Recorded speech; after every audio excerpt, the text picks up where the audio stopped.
You've heard the rumors, the whispers in the waiting room. July is the deadliest month in the hospital. Ugh, it's July already? Worst month to be a patient in the hospital, am I right? In the US, they call it the July effect. And across the pond, more cynically, it's called killing season. No, for real, they actually call it that. But is it actually as terrifying as it sounds? And is it even true? Every July, a fresh batch of wide-eyed interns, or junior doctors as they're known, trading their textbooks to practice real-world medicine. We push those baby interns out of the nest to let them fly. And this is where the theory takes flight. Also, it's where the death rate begins to rise. Yes? Inexperienced doctors equal more mistakes, right? Well, maybe. So where did this whole July effect thing come from? Well, talk of the July effect predates Google, at a time where things were spread by word of mouth and newspaper. Call it myth, call it folklore, call it rumor. But for years, those in the healthcare community have said the month of July is the worst time to get sick. With many doctors taking vacations, new medical school graduates are taking to the hospital hallways and taking over patient care. And now a new study finds that the stories about more medical errors in July may be true. That's essentially how it gained traction. A mix of anecdotal evidence, media hype, and a touch of academic research created the perfect story. On the surface, it makes sense. New interns, new residents equals more mistakes equals more death. Simple. But you'll see that this simple explanation doesn't lead to a simple finding.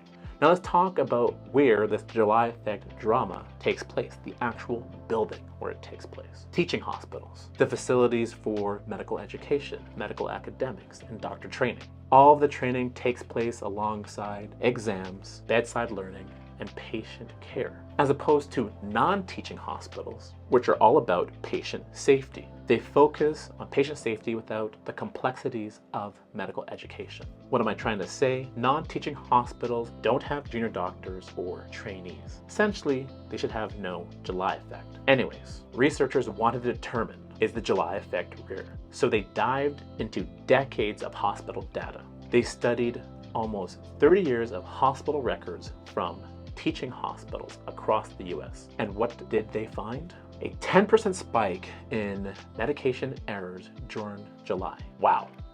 All along here, you have the medical examining rooms. This is where the pill pushers kill their victims. That's a pretty big deal. But here's the kicker. They couldn't quite or directly blame the interns. It was like finding smoke without a fire. So of course, more research was done. Many other studies were conducted across many other specialties, such as the Journal of Surgical Education, Journal of Trauma, Journal of Obstetrics and Gynecology, and many more. And this is all done to determine if this July effect conundrum was actually real. There was no definitive success.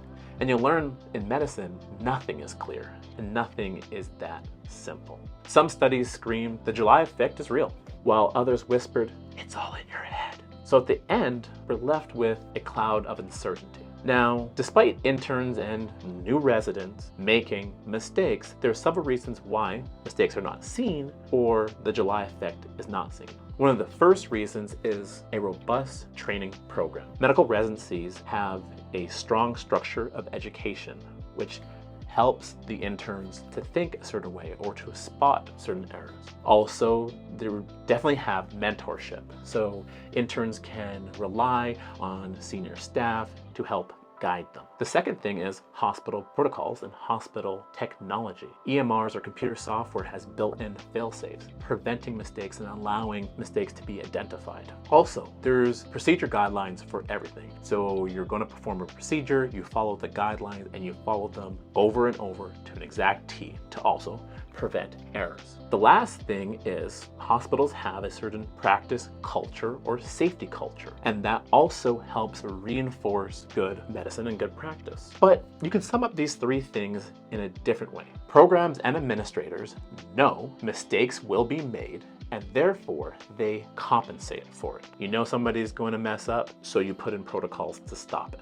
So is the July effect something that should be feared? Honestly, no. While the concept of increased medical error is unsettling, hospitals are generally safe. They have many layers of protection. Now, hospitals are trained with experienced staff, reinforce education, and again, advance technologies. And I've been there. And I've been a wide-eyed intern thrown into the deep end. One day it's all theory, and a couple of weeks later, the nurses are turning to you and saying, "What's your next order, doctor?" And there's also a fear of operating in this new environment, but that has you double-checking, triple-checking, quadruple-checking your work. But there's also an army of staff responsible for you as an intern who is probably quintuple-checking your work. Yeah? You think it's going to be easier when you got a real patient really dying?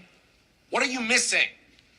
The beauty of medicine is that it's an environment to learn and to grow. Mistakes do happen, but they're all opportunities to learn. In July, new doctors have a chance to shine, and they have a chance to practice good patient safety. So the next time you hear about the July effect, remember, hospitals are safer than ever, and the people caring for you are dedicated to your well-being. Now, like and subscribe if you like this material. I have much more coming. Thank you.